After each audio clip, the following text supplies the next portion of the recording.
It's August, and you know what that means. We are all looking at fantasy football mock drafts and getting you ready to dominate your leagues today.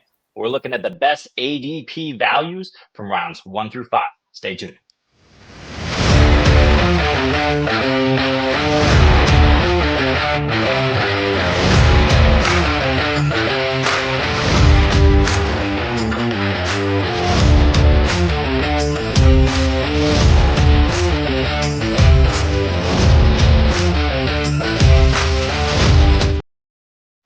Welcome into the double FU, the FU times 2. I am Jeremy Schulman at FF_Rebel. This is Jesse Moeller at JMoeller05. We are talking today about the best ADP values per round, rounds 1 through 5, early in your draft. We'll get to that in a second, but first we'll get to this. Jesse, how you doing?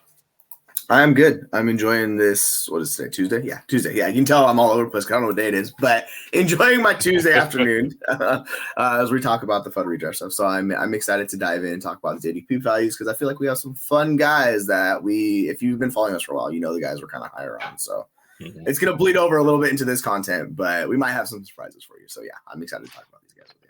We'll see. Probably not. Deontay Johnson isn't going to make it into the first 5 rounds, hopefully by the end of August, but we'll get to him in another show soon.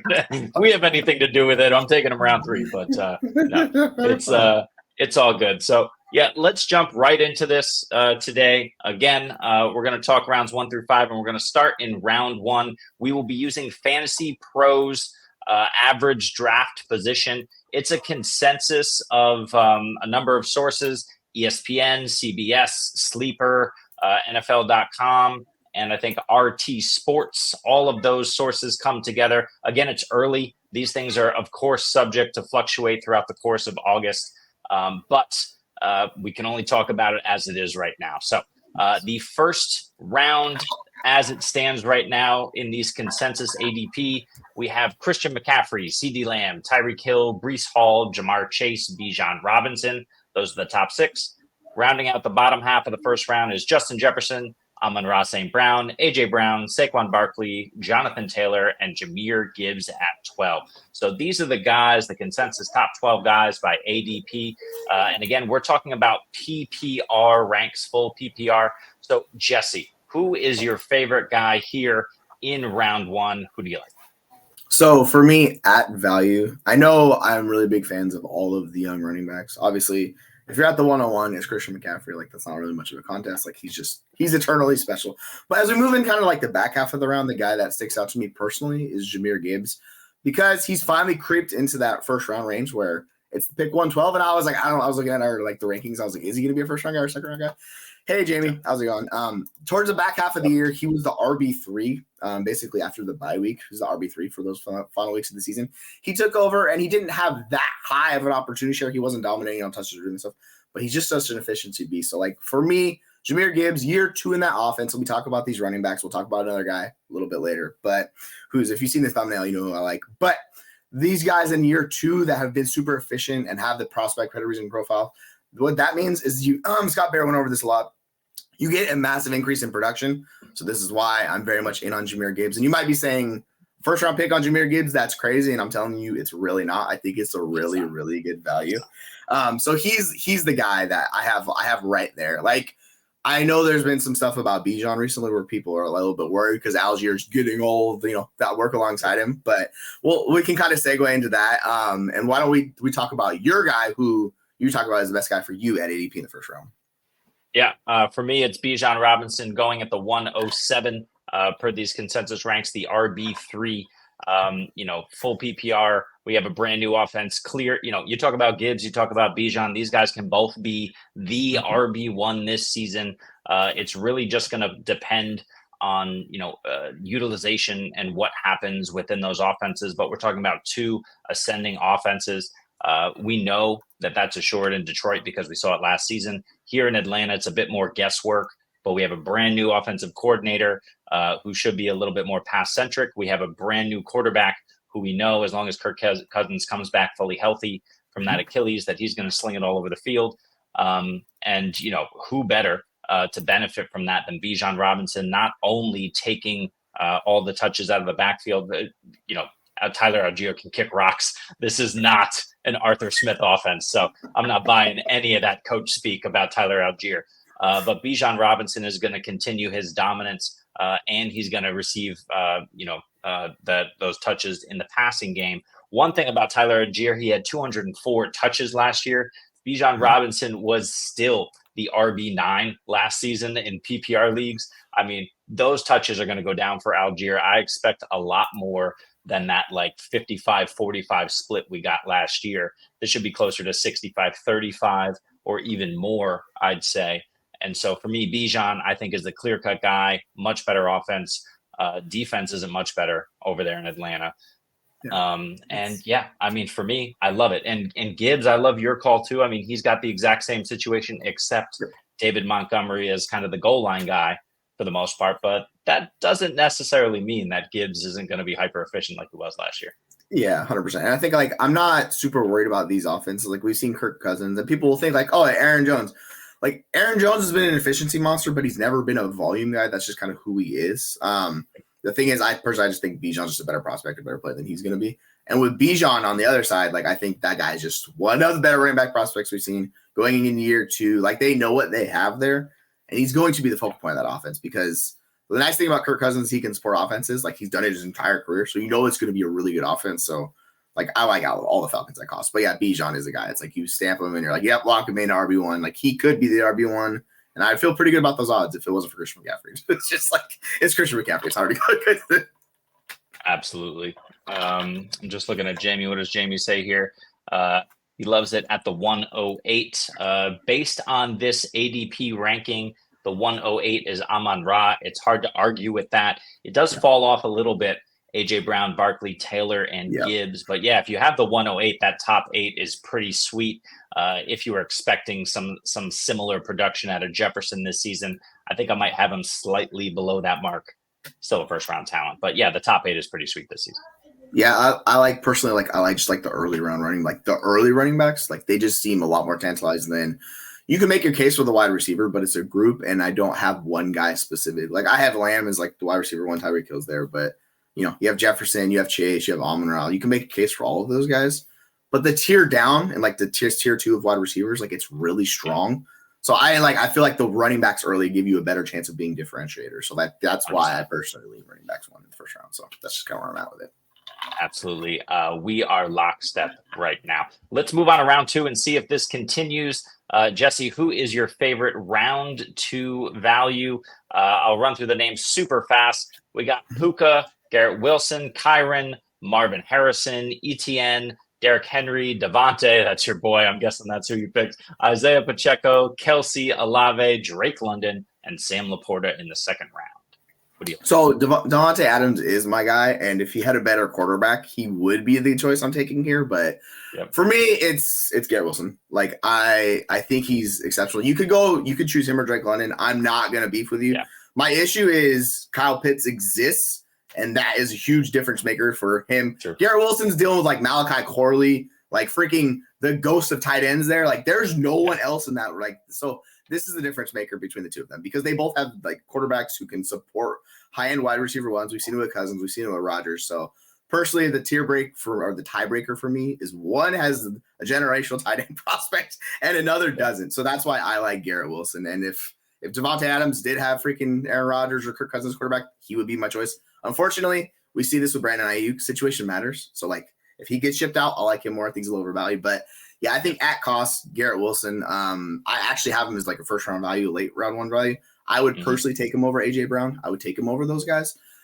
So I don't mind, like, when we get into these values, like, reaching for your guys in this range, because they're not going to make it back to you, right? Like, you don't have to be a slave to ADP at this cost. So if you're at the 109, if you want to take your guy, if you want to reach a lower for you, just go grab him. So for me, in that like early to mid second round range, I think Garrett Wilson is a smash. So if you're in the back half of your drafts, you could walk away with, like, for me, Gibbs, or if you had Bijan, and then come back with Garrett Wilson. I think that's an exceptional start. So I know people have said like the back half of the drafts kind of suck. I disagree.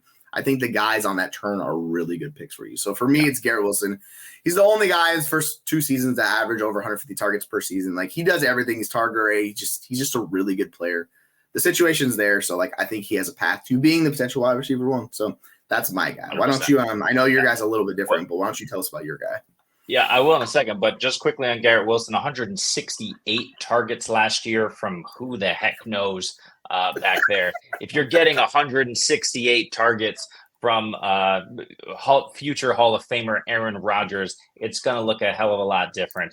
I totally agree with you. He's set up for a massive season. Wilson had 95 receptions last year and just 1,042 yards and 3 touchdowns. I mean, criminal for Garrett Wilson. He's totally going to exceed this. I agree with you. He's back end, round 1 value pick, and he's probably not going to go there. So you have a good chance in the early, middle to second round grabbing him.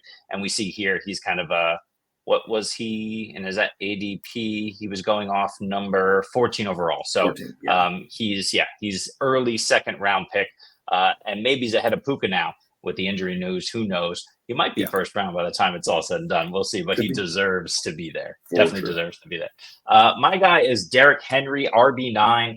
Going off in the middle of the second round at the moment. Look, he's old, right? He's an old man, but he's got that old man strength. We know Derrick Henry is ready to go when winter is coming. Derrick Henry is now he's now a 3-eyed Raven, right? Ready to go in Baltimore. I mean, this guy is going to be resurrected like Jon Snow. I got all the Game of Thrones references for Derrick Henry. What is it? He who is dead shall never die, or something like that. Like Derrick Henry just won't die. It's not happening. All right. He's going to do it again this season. Listen, last year he was the PPR running back 8 on the worst yards per carry he's had in his career. The Titans offensive line was a complete disaster. And the thing is that the Ravens offensive line definitely regressed. It's not looking as good as it has in years past. The thing about that is Lamar Jackson creates space by simply existing, right? So he's there. He's a super threat to the defense. Last year under Todd Monken, they were first in rush attempts. The Ravens were first in rushing yards, second in TDs, and third in yards per attempt. So the Baltimore Ravens are still running the ball at this clip. Yes, the offensive line is going to take a little bit of a hit, but you know what you're going to do? You're going to replace Gus Edwards, a third of a season of Keaton Mitchell and Justice Hill with Derrick goddamn White Walker Henry back there, and he's going to absolutely plow through, and just continue to do what he always did. The only barrier here for me is health. So I absolutely love Derrick Henry here, and I think he's got a year, hopefully 2 years left of elite production in it. Yeah, I'm 100% with you. Like we know what Derrick Henry is, and people are like, "Oh, he's declining," and I'm like, "Nah, dude, his situation in Tennessee is what declined." And people don't understand how valuable offensive line play is for running backs. And this was what Derrick Henry was basically going against the Cleveland Browns defense every week last year because they were last in the league in yards before contact. So if you're giving your running back no room to go generate, which I mean, this is also why I'm so bullish on Tajay Spears. We talk about him later. Like he was able to succeed in that terrible situation.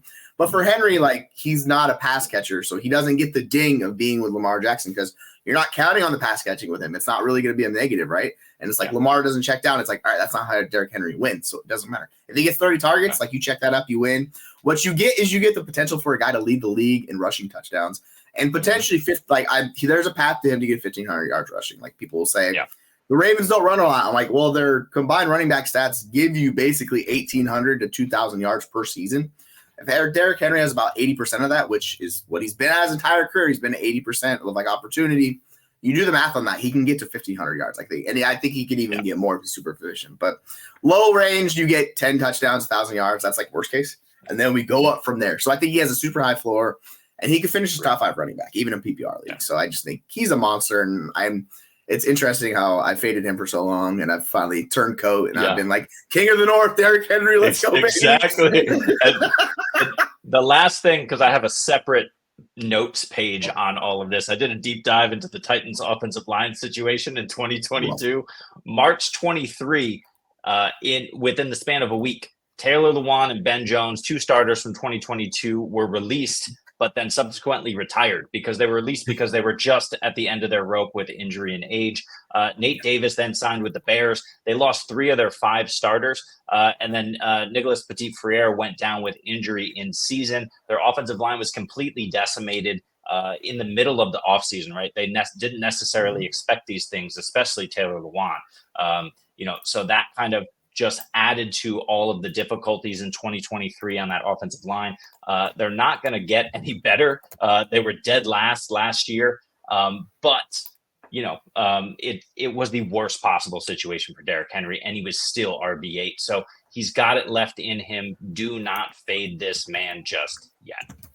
Yeah, he's just eternal. Like similar to Christian McCaffrey, these are 2 guys from this generation of running backs that have stood the test of time. Like Henry was still top 10 in yards after contact. Like he had the metrics we like. The missed tackles force was down a little bit, but like when you're fighting all those guys in the box, like I get it. I'm just not willing to fade Derrick Henry. I'm just gonna live with the old man. We're gonna ride it. So yeah, King North one more season, 2024. Listen, the AFC North remembers, and they're gonna remember this season because it's coming back. He's coming back, and he's gonna run all over those guys. So, all right, moving on to the 3rd round here. Who are your favorites? We got a couple of quarterbacks here in ADP with Allen and Mahomes, Devon Achane, Jacobs, Evans, Hurts again. Another QB.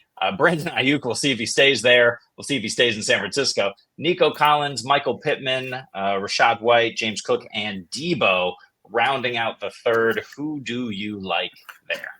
Okay, so if Ayuk gets traded, Debo is going to be my selection in this cost, but I can't bank that into my selection. So I'm going with the fact that both Ayuk and Debo, by the way, if those 2 guys get traded, I'm pushing them massively up my ranks because you're increasing the opportunity for them. Like we've seen Debo, he was at like 37% freaking target share with Ayuk off the field. Like he was absolutely featured. So it's a small sample size, and on the flip side, Ayuk gets the path to 150 plus targets. So like that's what we want in fantasy. I know people are going to fade it, but all right, they're not my pick right now, unfortunately. Like that just is what it is. If they trade him, we'll talk about that later.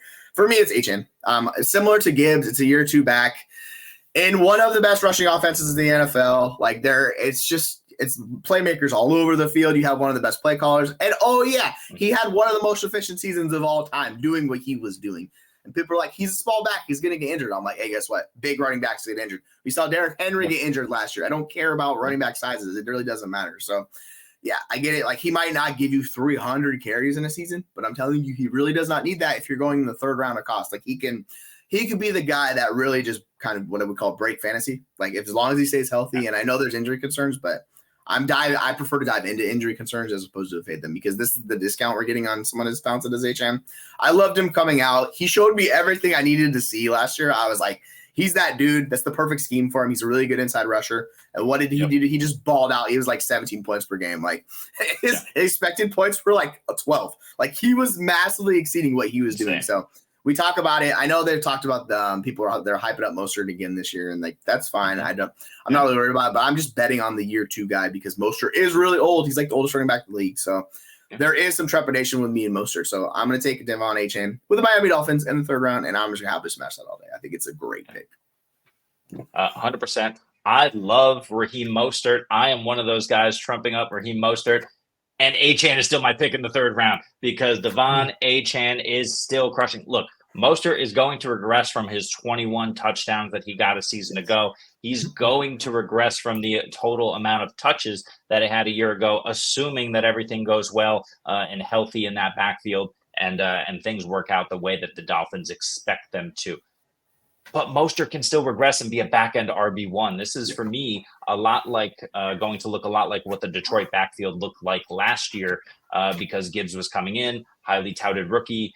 We knew that he was going to do what he was going to do, but David Montgomery was there. Raheem Mostert still has the chops. He's proven it, and I still think he's the 1A. But then again, you don't want Achane necessarily running as that 1A. You need someone else, much like in Detroit, to take that heavy load off of him so he can continue his high level of efficiency. He is going to get more work, Achane is, which is fantastic. He was the RB5 last season in points per game.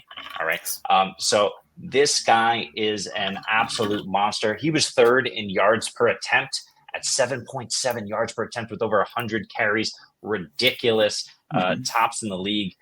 So look, yes, give me both of these Dolphins running backs. I don't want to hear anything about Jalen. What's his first name? I don't even know his first name because who cares? Yeah, who cares what it is right now? Because Jalen's going to stay right on the bench while Raheem and Achane run all over the league again. Look, I think Jalen Waddle improves on his touchdowns and his overall production. I think Tyreek Hill it roughly probably stays the same, if not takes maybe a slight production hit, maybe. But you still got these backs. I mean, these backs are still going to do what they do. I think they split it more 50-50 in terms of the share, where they both are going to get double-digit touchdowns like they did last year.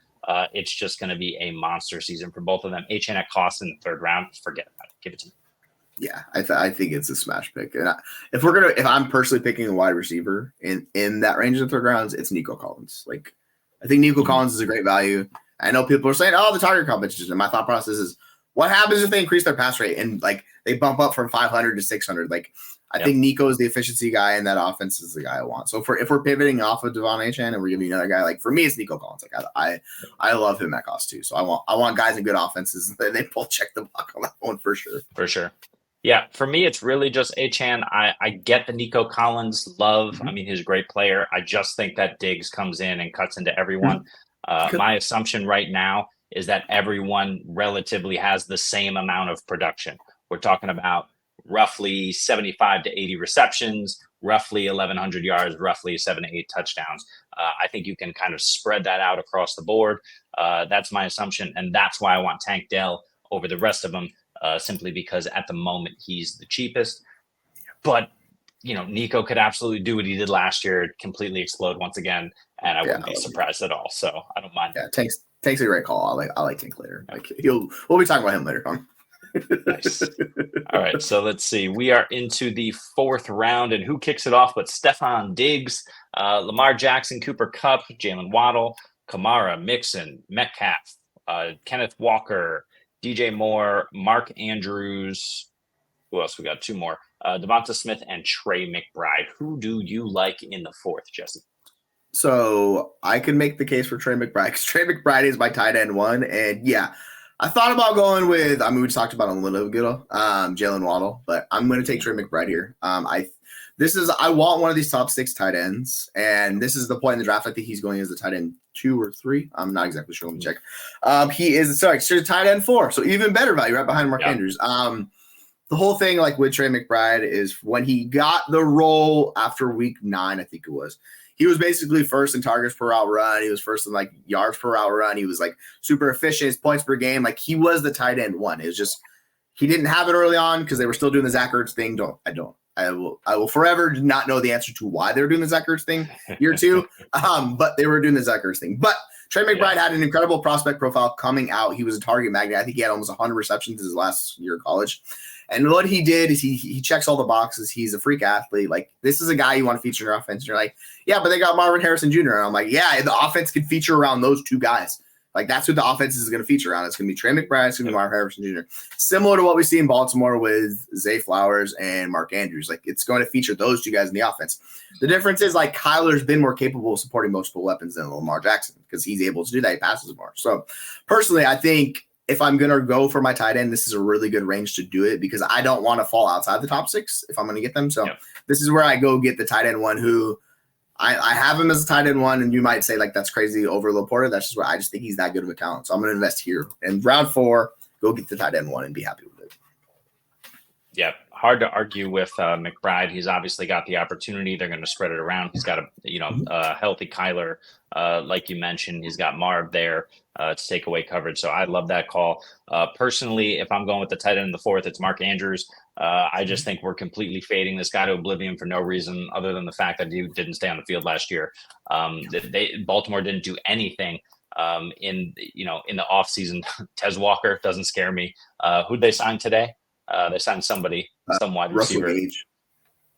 Yeah, who cares, right? It's Mark Andrews. It's always been Mark Andrews. So I'm happy with either of those tight ends in that range for sure. For me, I went with DK Metcalf. You mentioned Waddle. Waddle's a great pick too. This is a great value range here in the 4th round. But DK Metcalf going off the board at wide receiver 21. He's my wide receiver 12 right now. And I just think he's going to absolutely explode. Last season, he was so down in terms of his, the number of targets he received, which was excluding his rookie year, the lowest of the last 4 years, the lowest reception total, the second lowest yardage total, and the second lowest touchdown total, right, of his last 4 years. So DK just had a down year. We're not putting that on JSN because we know we were underwhelmed with the amount of production that JSN gave us last season. And we know the offensive line issues that Seattle had. If you don't, the offensive line was absolutely atrocious. PFF's ranked 28th best pass blocking line, but they finished 11th in overall passing offense, right? So, I credit that to the talent, including Geno, the talent in that passing offense there. People want to hate on Geno Smith. People want to hate on what's going on with these weapons. Now we have Ryan Grubb in town. I think he's absolutely going to, ignite everything that has to do with this offense. We are back to being a top 10 offense pretty easily, I think, even with a still terrible offensive line. I think they're going to figure out ways around it. They brought in defensive minds too. Theoretically, this defense is going to be better. They're going to have to bring all the pieces They're going to have to bring all the pieces together to do it. They have the pieces, but we'll see. But I just love DK to get back to double-digit touchdowns. I love him to, have a lot more than 66 receptions this season, to again get to that 80, 85 reception level. And then, only 1,100 yards last season. This guy should be living at 1,250, 1,300 yards with 12 touchdowns every year. I think he'll get back to it this year. Yeah, like to your point on Metcalf, he was used downfield, like he was top 12 in air yards. He was top 7 in air yard share, like almost a 40% air yard share. So he was the deep shot. The problem is, to your point with the offensive line, if anybody watched the offensive line, and I'm a Seahawks fan, I watched the offense and how hamstrung it was. And this is the whole JSN thing, because he wasn't running routes. He was just doing sitting on like 5-yard sits. And it was because they didn't trust the offensive line. They were running out freaking grandfather Jason Peters out at tackle at like part of the year last year, because once the starting offensive tackles went down, like with Cross and Abe Lucas is dealing with a knee injury. By the way, the Seahawks just signed one of the best centers in the NFL from Miami. So that should help boost the line, because that was one of their last missing pieces. So I think overall this year, the offensive line should be good. Obviously, they need to stay healthy. And if you don't have the depth, this is what showed up. So like Waldron just really didn't have an answer for once the line went down. He just went to the default stuff, and it really didn't work out. But you saw DK doing his best to make it work in this situation. So yeah, with a healthy Geno, thankfully it seems like he's going to be healthy. We had a scare a little bit earlier, but he's all right. Yeah. So yeah, I'm with you. I think Metcalf's a really good value in the 4th round. And like, I don't know about you, I just like the picks a lot in the 4th round. I think there's a lot of good values. If you walk away with any one of those guys we talked about, I'd be feeling really good as like a top 4. Because you could have DK as your wide receiver 3. You could take him as your wide receiver 1, however you want to build it. Like, he's just a guy I want on my teams and my lineups. I think he's going to be very valuable for you. So, no, however you structure your roster, if you go wide receivers early, running backs early, tight, like whatever you want. Like, if you have DK on your team, like, you're going to be very happy come season. I think he's very much going to beat ADP. Absolutely. And one thing I'll say, which I was just remembered, and it could have been JJ Zacharias, and I listen to a lot of content, so I don't always remember where I get these little nuggets from, but it was a really good point that was made that, we love terrible defenses for fantasy, but if you have kind of a good defense or a defense that's improving, the fact that, the defense gets the other offense off the field, brings your offense on the field more. If you're able to control time of possession, you can be a little bit more efficient. You don't have to worry about getting your, extending drive so you can rest your defense. It takes a lot of pressure off. And that can also improve offensive efficiency and production. So, if Mike McDonald and Leslie Frazier and all the guys they have in that building now in Seattle are able to get the most, Dirk, who is, the up and coming DC here, if all of these guys are able to, put something together with the talent they have there in Seattle and make something of this defense, it could be a very interesting year all around for this team. So I'm excited 100%. About it. I know you are. Yeah. Yeah. I just want to see it, baby. I think to your point, like the second half of the year, the defense will be better. It's just going to take time because it is a complex defense. So give them time, folks. Like towards the second half of the year, they should be up and rolling. It's just, can the offense keep and sustain it? Seems like they can. Like they got the talent pieces to do it. So it should be a fun year, man. I love it. All right. We're going to go to our fifth and final round for today. Starting off, again, just running through the names in the fifth round. CJ Stroud, Kincaid, Anthony Richardson, Malik Nabers, Amari Cooper, Zay Flowers, George Kittle, T. Higgins, Joe Burrow, Aaron Jones, George Pickens, and James Conner. So a couple more QBs off the board there. Mhm. I think just one tight end I read there in Kittle. It looks like Pitts is actually the first in the sixth round. Not the fifth round. So I love that value. But who do you like there? Wide receivers, a tight end, and some quarterbacks. Who's your favorite in the fifth? Well, I'm going to let you take the quarterback since I think that's the one you're taking in this round. I'm going to take Malik Nabers. Nice. You got to bet on talent, and I understand the situation sucks. And like I've heard people on social media say like he could break the rookie record for receptions and targets, and I'm like, calm the fuck down. Like that's just like let's pump the brakes, dude. But the guys like I haven't seen this much hype about a rookie wide receiver in a long time. Basically, every day at a Giants camp, it's like Malik Nabers is making another play. He's also getting into fights, so he needs to figure that situation out and not be knucklehead. But if he figures that out, I think he will be fine. He's one of the better prospect profiles we've seen coming out. You can make the case he has a better prospect profile than Marvin Harrison Jr. It's just the situation's a little worse, but the way everything is shaping up for him, he's going to be the focal point of this offense, and he has the potential. I'm not saying he's going to get there. I think like he's more likely to be 120, 130, but if he hits right, he could push in that 150 target range as a rookie. And that's the upside because a lot of these other guys don't offer the upside, minus this quarterback we'll talk about here in a second. Like there's serious upside, but with the upside of Malik Nabers, like you want the guy the offense is going to feature around. It's just if Daniel Jones can support it. So that's my one question mark. Like if he had Kyler Murray, like it flipped, like he would be his second round pick really high. Like I think he would be going above where Marvin Harrison Jr. is going. It's just we're getting the discount, and we're also getting the discount for another rookie wide receiver we'll talk about later in Romo Dunze. But these guys are just really, really, really talented rookie wide receivers. We should be betting on them because they're discounted because it's unknown. Once he hits, if he goes off for 20 points in week one, it's like, yeah, all right. Everyone's gonna be like, yeah, we faded this guy. It was stupid. And I think it could be like, there's a massive ceiling with him. And I want to get in on that massive ceiling at cost. So this is the discount we're getting. So I'm happily taking him in the fifth round and just being like, you know what? Give me Malik Nabers. We'll see what happens, but it's going to be a fun roller coaster either way.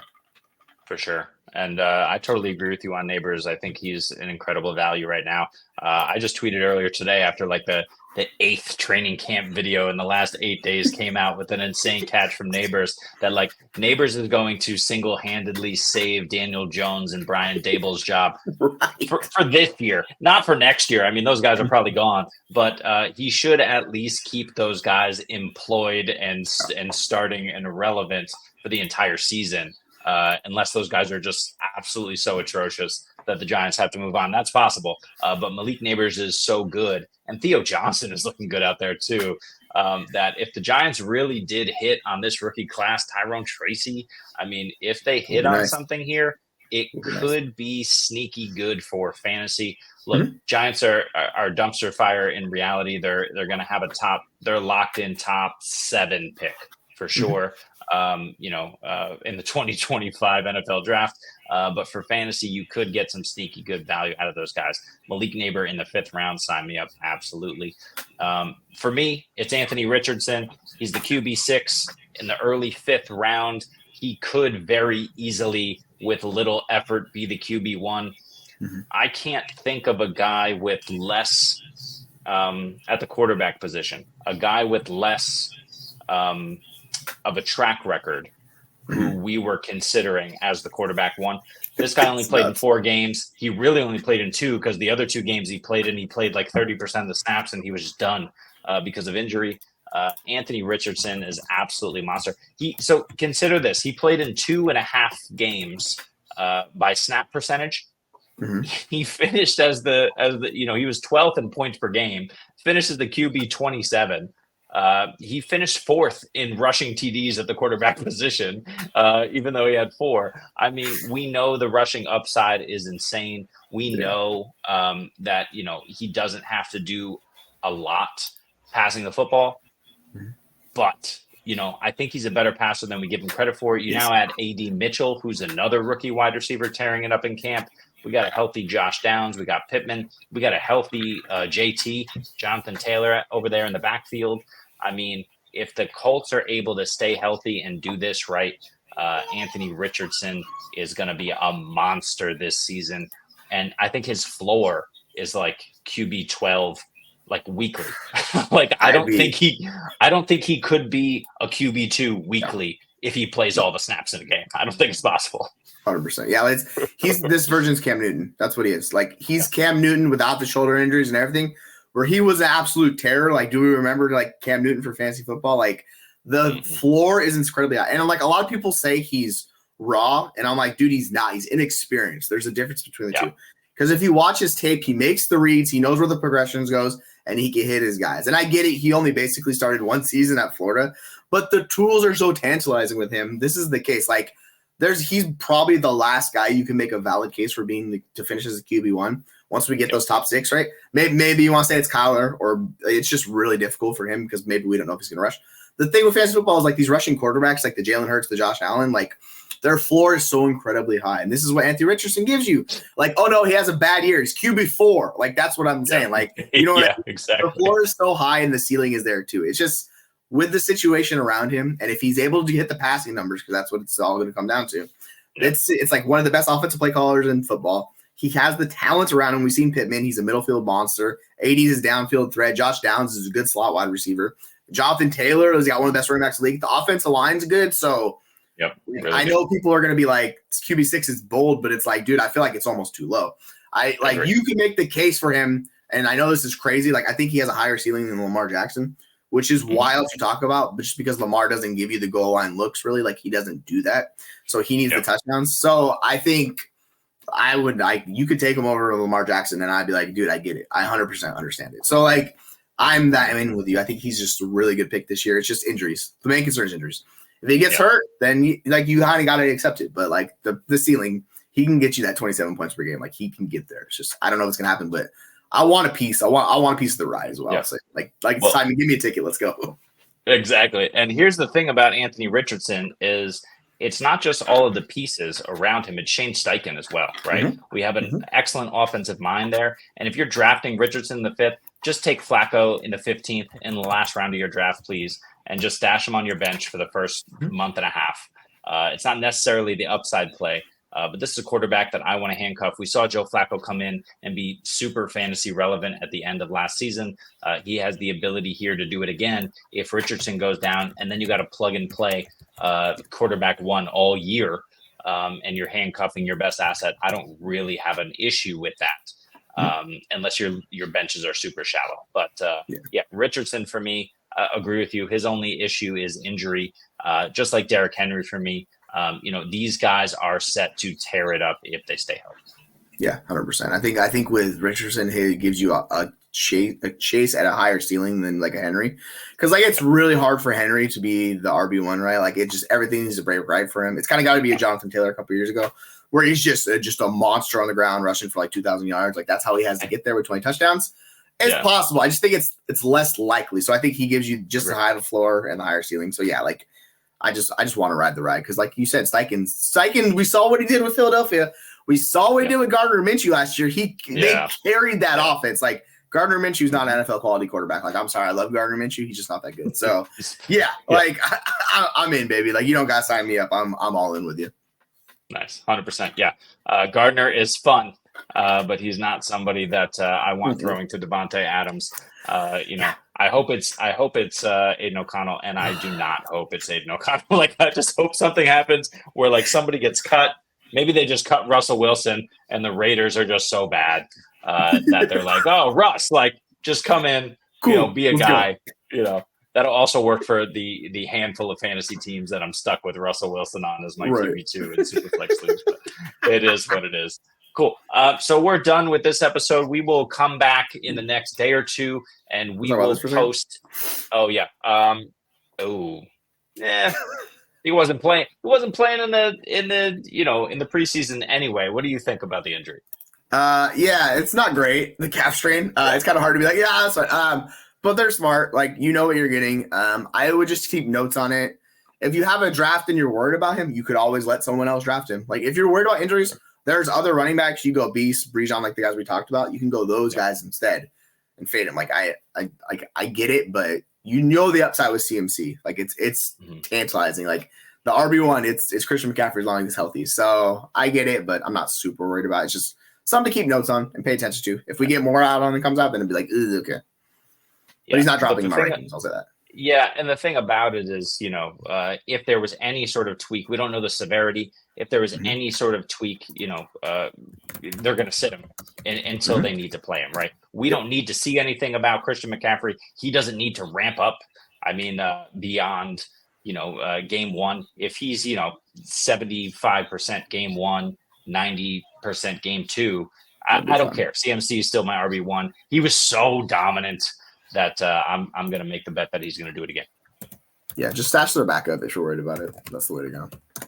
100%. Well, who's the backup? That is a good question. I'm not exactly sure who it is at this moment. Maybe it's Mason. Yeah. I don't know. Rendo, who knows? They just brought in Breida, so it's going to be somebody. I just don't know who it is. No, Breida no. I didn't know that happened, and I don't care that happened. There's a reason I didn't know that happened. No chance it's Breida. But that's gonna end it for today.